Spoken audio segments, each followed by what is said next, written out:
Getting the Smart App Control blocked an app that may be unsafe error on Windows 11? Can't open your app even though you trust it? Don't worry.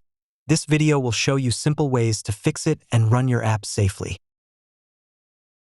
First, right-click on the Windows Start button. Go to Settings.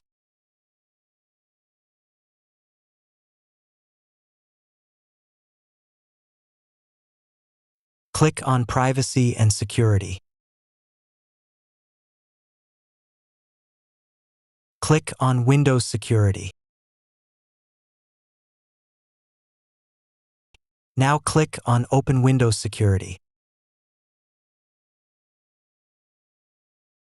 Click on App and Browser Control. Click on Smart App Control Settings. Now turn off Smart App Control temporarily. Click on Yes, I'm sure. Click on Yes again.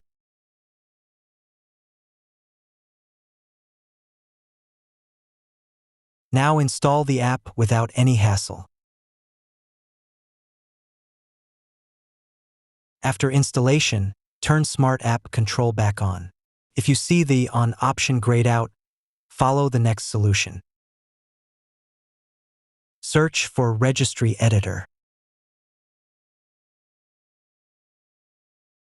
Click on Run as Administrator. Click on Yes. Now click on View. Click on Address Bar. Copy the path from the video description and paste it into the address bar, then press Enter. Now double-click on Verified and Reputable Policy State. Change the value from 0 to 1.